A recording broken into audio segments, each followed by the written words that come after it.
여러분 안녕하십니까. 지난 4.10 총선에서 국민의힘 대전 총괄선거대책본부장 겸 홍보단장을 맡았던 김소연 변호사가 이번 국힘 총선을 주도한 한동훈 전 비대위원장과 그 주변 세력의 문제점들을 통렬히 비판했습니다.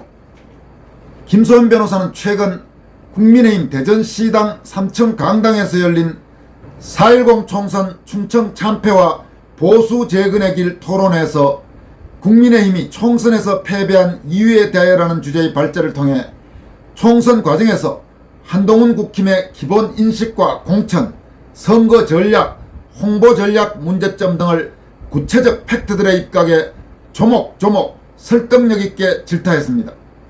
과거 미래통합당 대전 유성을 당협위원장을 지냈던 김 변호사는 적어도 여당이라면 어떤 대안도 없이 대통령과 정부를 상대로 푸념만 늘어놓는 일은 하지 말았어야 한다라며 쓴소리라는 이름으로 자행된 자해공갈은 반드시 지적하고 넘어가고 싶다라고 강조했습니다. 그러면서 한동훈 전 비대위원장이 총선 과정에서 입에 달고 살았던 국민 눈높이라는 말이 얼마나 공허하고 무익한 수사였는지를 정면으로 지적했습니다. 김 변호사는 또 공천의 기본은 지지층을 신나게 국민을 궁금하게 만들 수 있는 후보를 지명하는 것이라면서 하지만 이번 국민의힘 공천은 지지층을 허탈하게 국민을 의아하게 만들었다라고 일침을 가했습니다. 특히 요약하자면 국민의힘 공천은 시스템 공천을 가장한 야바이 공천이었다고 강도 높게 질타했습니다.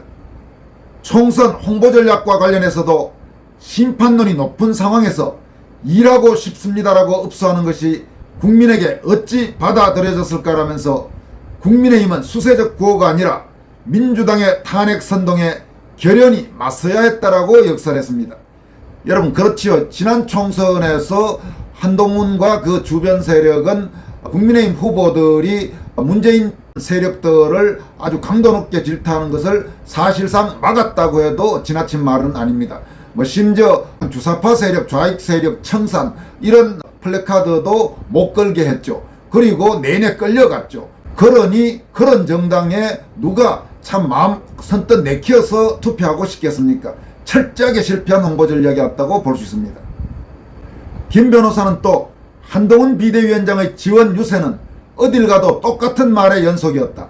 서울이건 대전이건 부산이건 2조 심판만 이야기하고 공허한 정말 일하고 싶습니다 같은 말만 반복했다라면서 분명 총선인데 지역구 후보와 지역 공약은 실종된 실패한 지원 유세였다라고 직격탄을 가했습니다.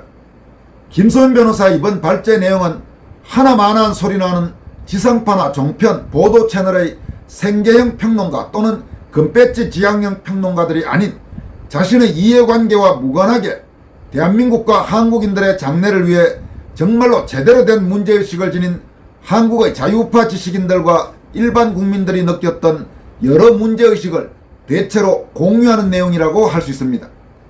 그럼 김 변호사의 이번 토론회 발제 내용을 좀 더 구체적으로 살펴보도록 하겠습니다. 김소연 변호사는 먼저 발제 모두에서 여당으로서 가장 중요한 것은 수권 능력이다.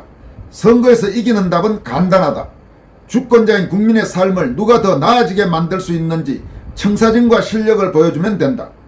하지만 이번 선거에서 여당이 보여준 모습은 처참하기 그지없었다. 대통령과 함께 여당으로서 대한민국의 미래를 꾸려나가길 기대했지만 중도 운운하며 이길 수 있는 선거가 모두 용산 때문에 망하고 있다면서 대통령 탈당까지 언급하고 선거기간 내내 손가락질하는 지도부와 후보의 모습은 국민과 지지층에게 절망을 안겨줬다. 여당이 여당임을 포기한 것이 이번 선거 패배의 최대 요인이라고 지적했습니다. 이어서 윤 대통령이 모든 것을 잘한다고 찬양하며 잘못된 일에 흐린 눈을 하라는 이야기는 아니지만 적어도 여당이라면 어떠한 대안도 없이 대통령과 정부를 상대로 푸념만 늘어놓는 일은 하지 말았어야 한다. 예컨대 김건희 리스크라는 것이 존재했다 치자 야당은 당연히 이를 물고 늘어지고 비난할 것이지만 여당이 합세할 일은 아니다. 여당까지 여기에 합세한다면 대통령이 뭐 어쩌라는 말인가? 대통령께 이혼이라도 하라는 이야기인가? 아니면 하야를 하라는 것인가? 쓴소리라는 이름으로 자행된 자해공갈은 반드시 지적하고 넘어가고 싶다. 지난 문정권 5년간 상처받은 지지자를 위로하고 고물가에 지친 국민의 삶을 아우르며 중도를 견인하는 모습을 보였어야 한다. 야당의 말에 잔뜩 겁먹어 읍소하는 건 여당이 해서는 안 될 일이었다라고 역설했습니다. 김소연 변호사는 이어 국민 눈높이의 함정에 대해서 다음과 같이 지적했습니다. 총선 과정에서 한동훈 비상대책위원장은 국민 눈높이라는 말을 달고 살았다. 하지만 여기서 말하는 국민이 누구인지, 눈높이란 어떤 수준인지 구체적으로 말하는 걸 본 적이 없다. 황상무 수석의 회칼 발언이나 이종섭 대사의 출국 문제는 민주당의 공세에 우리가 대응할 문제였지, 민주당의 주장을 그대로 받아 우리 집에 불났다며 동네방네 떠들고 정부를 압박할 것이 아니었다는 말이다. 황상무의 발언은 엄밀히 기자들과 사적 대화 중 나온 것이었고, 과거의 테러 사건을 언급하며 윤석열 정부에서는 그럴 일이 절대 없다는 말이었다. 이를 MBC와 민주당이 언론 협박이라며 들고 일어난 것이 사태의 본질이다. 이종섭도 마찬가지다. 공수처는 이종섭 대사를 제대로 소환조차 하지 않고 출국 금지만 걸어둔 상태였다. 결국 이종섭 호주 대사는 사퇴하여 국내로 돌아왔는데 공수처가 지금껏 소환했나? 결국 민주당과 MBC에 끌려다닌 국민의힘만 바보가 됐고, 실체 없는 국민 눈높이 맞추겠다고 벌인 무리수에 결국 황상무와 이종섭은 파렴치한 사람이 되어 국민의 적이 되어버렸다. 하지만 해당 사안으로 대통령 출당 운운했던 자들은 여전히 미디어에 출연하며 자신들의 잘못은 없었다고 강변하고 있다. 실제로 어떤 징계나 경고도 주어지지 않았다. 중도와 집토끼를 모두 이런 최악의 전략이었다라고 비판했습니다. 김 변호사는 이어서 재미도 감동도 없던 공천이란 주제하에 다음과 같이 지적했습니다. 자해공갈을 일삼았던 후보의 면면은 괜찮았는가? 전혀 아니었다. 공천의 기본은 지지층을 신나게, 국민을 궁금하게 만들 수 있는 후보를 지명하는 것이다. 하지만 이번 국민의힘의 공천은 지지층을 허탈하게, 국민을 의아하게 만들었다. 혹자는 민주당의 비명횡사, 친명횡재를 언급하며 이보다는 우리가 낫지 않았나 말할 수 있다. 하지만 민주당의 공천은 적어도 지지층을 신나게 만드는 데 성공했다. 이재명은 전과범에 지금도 재판 중인 범죄자라고 생각하지만 적어도 민주당 지지층에게는 썩어 빠진 대한민국을 바꿀 수 있는 메시아 같은 존재다. 메시아에 거역하는 존재는 당연히 정리하는 것이 맞고, 이에 민주당의 공천은 이들 딴에는 신상필벌 원칙에 입각한 정의로운 공천이었다. 지지층이 뭉치니 선거 기간 내내 민주당은 한마음으로 뛸 수 있었다. 적어도 민주당에 그들의 이념에 맞는 후보를 공천했기 때문이다. 하지만 국민의힘의 공천은 어땠는가? 운동권 청산을 외치며 선거를 시작했지만 정작 민주당 주류에 편입되지 못해 외곽을 전전하던 운동권 출신 몇을 주어다가 공천하지 않았나? 예컨대 서울 마포울 함은경 후보는 과거 미 문화원 점거를 이끌었던 강성운동권 출신이다. 상대는 정청래였다. 마포에 연고도 없는 함은경을 공천하자 어떤 결과가 벌어졌나? 대통령의 탈당을 운운하며 정청래보다 더 윤석열 정부를 공격하는 데 앞장섰다. 이런다고 민주당이 함은경을 찍어줄 리 만무하고 국민의힘의 지지층은 투표를 포기하는 경우가 속출했다. 마포 을에서 그쳤으면 좋았겠지만 함은경의 발언은 전국의 지지층에게 절망감과 분노를 안겨주었다. 그러면서 김소연 변호사는 이어서 이번 공천에서 가장 문제가 된 게 대구 중남구 도태 후보 공천 박탈이라고 지적합니다. 대구 중남구 도태 후보에 대한 공천 박탈은 최악이었다. 5.18 진상조사법에도 엄밀히 조사 범위로 명시되어 있는 북한군 개입설에 대해 다시는 음모론이 판치지 못하도록 확실히 조사해달라는 말이 언론에 의해 막말 5.18 폄훼로 둔갑했고, 한동훈 위원장과 공관위는 국민 눈높이를 들먹이며 공천을 박탈했다. 무려 경선을 2번이나 통과했던 후보였다. 당원과 지역 구민의 선택을 무슨 권리로 박탈하는가? 보수의 심장인 대구 시민의 자존심에 상처를 내놓고 내세운 후보는 참여정부 즉 노무현 정부 당시 우리 측이 일방적으로 설정한 북방 한계선이 큰 갈등의 소지가 있다 발언했던 관료 출신이었다. 여기는 당선됐지만 우리가 이런 의석은 한 석 이상일 것이다. 진심으로 궁금하다. 도태우의 공천이 박탈됐다면 일제강점기가 더 살기 좋았을지도 모른다라고 말해 논란이 된 대전 서구갑 조수연 후보는 왜 살아남았나? 불법 선거사무소 개설 혐의로 선관위와 경찰에 압수수색까지 당한 경북 안동 예천의 김형동 후보는 왜 살아남았나? 이들 공천을 박탈했어야 한다는 말이 아니다. 경선을 통과한 후보의 공천을 박탈하는 상황이라면 적어도 일관된 기준을 갖고 엄정히 적용했어야 한다는 말이다. 지지층도 허탈해 공천에 의문인 상황이라면 중도 성향 국민에게 이 촌극이 얼마나 어이없게 다가왔겠는가. 유권자는 잔칫집에 가고 싶지 초상집에 가고 싶지 않다. 양문석, 김준혁 같은 파렴치한도 끝까지 데리고 가는 민주당과 잘못하지도 않았으나 언론에서 시끄러우니 공천 박탈하고 국민 눈높이 운운하는 국민의힘. 어느 쪽에 힘의 균형이 쏠리겠는지는 명약관화했다. 김 변호사는 이 조수연, 김형동 후보와 관련해서는 다음과 같은 말도 추가로 붙였습니다. 특히 조수연 후보와 김형동 후보는 당시 장동혁 사무총장이 공천 박탈을 극구 반대했다는 소문까지 있었다. 김형동 후보의 경우 이철규 인재영입위원장의 이후 발언을 보면 어느 정도 사실로 추정된다. 만약 사실이라면 사무총장이 공천을 좌우했다는 점에서 시스템 공천은 무너졌다는 말이 된다. 이렇게 지적했습니다. 김 변호사는 이어서 조선중앙동아일보에서 국민의힘 공천이 재미없다고 지적하자 부랴부랴 공관위는 국민공천을 시작했다. 국민의 추천으로 깃발만 꽂으면 당선되는 텃밭에 후보를 내겠다는 것이었다. 그런데 공천받은 사람의 면면을 보면 어디서 뭐하던 분인지 모르겠다. 문정권 5년 내내 투쟁하던 사람도 아니고 그렇다고 사회적으로 누구도 부인할 수 없는 업적을 성취한 사람도 없다. 정치권에 흔하디 흔한 기업인 법률가 출신이 다수다. 강남갑 서명옥 후보는 이미 강남구청장 후보에도 도전했던 기성정치인이고 울산 남갑 김상욱 변호사는 울산시장 선거 개입 사건의 수혜자였던 송철호 전 울산시장과 같은 법무법인 소속이었다. 과거 문재인 지지선언에 이름을 올리기도 했다. 국민이 추천해서 단수 공천했다는데 도대체 어느 국민에게 어떤 사유로 얼마나 추천받았는지 공개된 바가 없다. 국민 공천이 아닌 그들의 짬짬이 밀실 공천이었다. 여러분 정말 지금 이 내용을 들으면서 다시 한번 분노가 치밉니다. 이따위 공천을 해놓은 한동훈과 그 주변 세력들, 뭐 장동혁이니 하는 그 떨거지들 철저히 책임을 물어야 되는 것 아닙니까? 그런데 지금 다시 또 당대표 하겠다고요? 지금 국민의힘 도대체 제정신입니까? 분명히 말하지만 그렇다고 지금 당대표 후보로 거론 데는 무슨 다른 사람들, 예를 들어 뭐 나경원이니 유승민이니 혹은 뭐 원희룡이니 여러 등등 그런 사람들이 훌륭하다는 뜻은 절대 아닙니다. 그 사람들도 마음에 안 들기는 마찬가지입니다. 그런데 적어도 한동훈이 지금 다시 국민의힘 당대표로 나온다. 그리고 현재 지금 분위기 같으면 거의 당선되는 분위기입니다만은 국민의힘 당원들과 국민들을 도대체 뭘로 보고 지금 저따위로 행동하는 겁니까?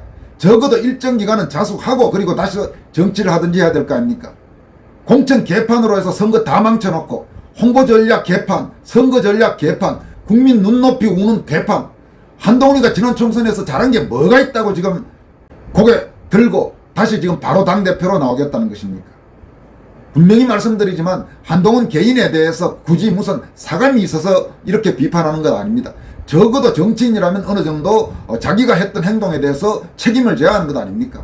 지난 총선은 누가 뭐라고 해도 한동훈이 가장 큰 책임이 있다고 봐야 합니다. 물론 윤석열 대통령이 무슨 의대 대폭 정원 이런 문제로 좀 더 정치공학적으로 현명하지 못했던 부분이 있었죠. 그러나 선거를 주도한 것은 어디까지나 한동훈이었습니다. 공천을 사실상 한동훈과 그 일파들이 거의 정권을 갖고 했던 거 아닙니까? 도태우 잘라낸 게 한동훈 아닙니까? 그리고 지금 지적된 여러 지금 이상한 친구들 공천한 것도 결국은 다 한동훈 아닙니까? 그러면 한동훈이 책임을 져야죠. 그런데 책임 안 지고 바로 당대표 되겠다? 나는 도저히 인정할 수 없습니다. 말이 안 된다고 생각합니다. 김선 변호사는 이어서 다음과 같이 지적합니다. 누구는 꽃가마를 탔던 반면 문재인 정권 내내 국민의힘의 당협위원장으로 투쟁하던 사람들은 컷오프되거나 공천이 늦어지는 일이 속출했다. 대전 중구 이은권 위원장의 경우 대전시당위원장으로 수년간 당에서 헌신하며 앞장섰지만 전국에서 제일 늦게 공천장을 받았다. 전직 중구청장, 지역구 국회의원까지 역임했지만 늦어지는 경선 일정에 제대로 선거운동도 할 수 없었다. 경선이 늦어졌던 이유가 정영환 공관위원장의 고려대 법대 제자이자 같은 법무법인 대표 변호사인 최원기 변호사에게 시간을 벌어주기 위함이었다는 소문이 팽배했다. 경위가 어찌됐든 지역에서 경쟁력도 없던 후보를 무리하게 꽂으려다 전열 정비만 늦어져 대전 선거 전체에 악영향을 끼친 것은 사실이다. 이렇게 대전은 또 우리가 한 석도 얻지 못했다. 이런 난맥상을 일거에 정리하고 지지층의 마음을 돌릴 기회가 있었다. 비례대표 공천이다. 한동훈 위원장은 번번이 국민의 미래대표와 공관위원장은 중요하지 않다 말해왔다. 국민의 힘을 보고 찍는 정당인데 국민의힘 당대표는 본인이라는 취지였다. 즉 비례대표 공천은 비대위원장 본인이 직접 챙긴다는 뜻이었다. 그런데 비례대표 공천을 열어보니 과거 탈원전을 주장하던 환경단체 출신이 있는가 하면 이미 비례대표 공천을 받아 의원직을 수행했던 김혜지 의원이 또 당선권에 배치됐다. 과거 공금횡령 및 폭행 전과가 있는 한국노총 출신 김위상 후보는 면접도 보지 않았다. 이후 논란이 되자 장동혁 사무총장은 전화 면접으로 진행했다고 해명했다. 한화갑의 조카와 대관 분야에서 일했던 사람도 당선권에 배치되었다. 심지어 각각 현직 비대위원과 인재 영입위원이었다. 당헌 당규에서 규정하고 있던 호남권 배려도 무시됐다. 유일준 공관위원장은 국민의 미래 당헌 당규에는 호남권 배려 조항이 없었다라고 해명했다. 민주당은 조국혁신당을 앞세워 지민 비조 효과로 투표 포기 지지층까지 흡수하는 데 성공했지만 우리는 비례공천의 실패로 지지층의 투표 포기를 불렀다. 참 안타까운 일이다. 요약하자면 국민의힘의 공천은 시스템 공천을 가정한 야바이 공천이었다. 국민은 바보가 아니다. 차라리 한몸이 되어 윤석열 탄핵을 외치는 이재명의 민주당을 지지하지 자기들끼리 사분오열하여 하고자 하는 일이 뭔지도 모르겠는 국민의힘을 지지하지 않는다. 국민과 지지층의 실망과 분노가 남은 선거에 국민의힘이 설 자리는 없었다. 민주당 지지층이 신나서 투표장에 지인을 데리고 올 때 우리는 눈물과 분노를 참으며 투표장에 갔다. 이미 여기서 졌다. 여러분 그렇습니다. 지금 이 방송을 보시는 구독자 시청자 여러분들 중에도 정말 마음에 안 들면서도 할 수 없이 국민의힘을 찍었던 분도 적지 않을 겁니다. 차마 이재명 조국 저런 인간들이 날뛰는 모습을 보고 싶지는 않으니까 정말 마음에 들지 않으면서 국민의힘에 투표했던 사람이 상당히 많습니다. 그 책임을 누가 져야 됩니까? 1차적으로 한동훈과 그 측근 세력들이 져야 됩니다. 나는 그렇게 생각합니다. 김소연 변호사는 이어서 알맹이 없는 홍보 전략에 대해서 다음과 같이 지적합니다. 선거기간 내내 국민의힘의 현수막은 일하고 싶습니다라는 말로 도배됐다. 도대체 무슨 일을 어떻게 하고 싶다는 건지 알 수 없는 영혼 없는 말이었다. 심지어 이 구호는 박영선 전 서울시장 후보의 박영선은 합니다를 연상시켰다. 그때 혹평받고 실패했던 구호를 구태여 다시 끌고 온 저희가 무엇인지 알 수 없다. 국민의힘과 윤석열 정부의 지지율이 낮았던 것은 단숨에 뒤집을 수 없는 현상이었다. 이 현상을 어떻게 극복할 것인가에 고민하고 홍보 전략을 수립했어야 한다. 심판론이 높은 상황에서 일하고 싶습니다라고 읍소하는 것이 국민에게 어찌 받아들여졌을까? 국민의힘은 수세적 구호가 아니라 민주당의 탄핵 선동에 결연히 맞서야 했다. 지난 국회 민주당 180석 입법 권력의 실패와 문재인 정권의 난맥상으로 불과 5년 만에 민주당은 정권을 내주었다. 이로부터 채 2년이 지나지 않았다. 문재인이 부산 경남 지역을 돌자 민주당은 지난 총선보다 부산 경남에서 처참한 성적표를 받았다. 민주당의 실패를 상기하고 대통령과 정부가 매일같이 민생토론회를 통해 내놓았던 공약을 받아 지역 맞춤형으로 알렸어야 한다. 민주당은 절박하게 대판이 탄핵인이 들먹이며 공격하는데 국민의힘은 왜 맞아주고만 있는지 답답해하는 당원과 지지자가 많았다. 이들은 실망하여 투표장에 나오지 않거나 주변의 투표 동료를 게을리했다. 김소연 변호사는 이어서 중앙선대위의 문제점을 불친절하고 무성의했던 중앙선대위 이렇게 표현합니다. 더불어민주당은 통신사와 제외하여 지역군의 특정 시간 어느 지역에 사람이 많이 모이는가까지 민주연구원에서 분석하여 후보에게 제공했다. 여론조사 결과 또한 실시간으로 분석하여 후보자의 선거 전략 수립에 도움을 주었다. 하지만 한동훈 비대위원장이 영입한 여의도연구원장 홍영림은 여론조사를 했음에도 이를 후보에게 공유하지 않았다. 여러분, 지금 이게 말이 되는 이야기입니까? 여론조사 해놓고 그거를 해당 후보와 공유하지 않았다. 이게 한동훈이 영입한 조선일보 기자 출신인 홍영림이란 친구가 했다는 게 김소연 변호사의 지적입니다. 이러고도 선거에 이기기를 바랍니까? 사람들을 이따위로 영입하고 이따위로 활용하고 이렇게 선거하는데 그러고도 이기기를 바라면 그게 오히려 황당한 일이겠죠. 이게 한동훈이 국민의힘 비대위원장으로 치렀던 지난 총선의 아주 민낯입니다. 정당의 여론조사는 당비로 진행된다. 안심번호를 사오는 것만 해도 최소 수억 원의 막대한 당비가 들어간다. 높으신 분들끼리 돌려보며 언론에 무게 잡으라고 여론조사를 돌리는 것이 아니다. 선거에서 이기는 전략을 수립하고 후보가 선거운동의 방향을 설정할 수 있도록 도왔어야 한다. 또한 한동훈 위원장의 지원 유세는 어딜 가도 똑같은 말의 연속이었다. 서울이건 대전이건 부산이건 2조 심판만 이야기하고 공허한 정말 일하고 싶습니다 같은 말만 반복했다. 분명 총선인데 지역구 후보와 지역 공약은 실종된 실패한 지원 유세였다. 중앙선대위원장이 원희룡, 나경원, 안철수 등 자신의 지역구 선거도 어렵게 치렀던 격전지 후보로 구성된 점도 지적하고 싶다.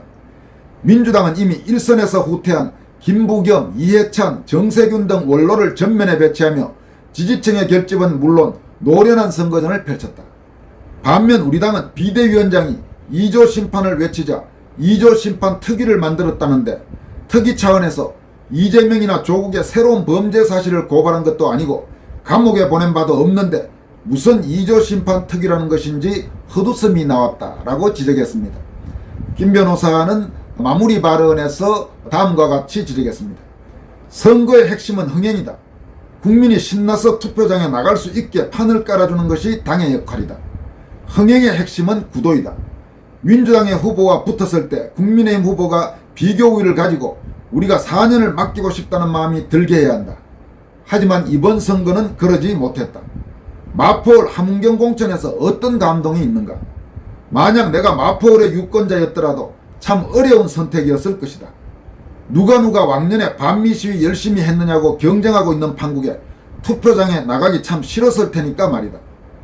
민주당 후보에 비해 절박함도 참신함도 없던 국민의힘 후보에게 왜 표를 주겠나? 적어도 감옥에 가기 싫어서 목숨 걸고 선거에 임하는 이재명과 조국 그리고 민주당에 표를 주지 않겠나? 자기들이 살고 싶어서라도 나라를 바꾸려들 것이니 말이다. 내 삶이 변했으면 좋겠다는 국민의 마음에는 적어도 민주당이 더 나았다.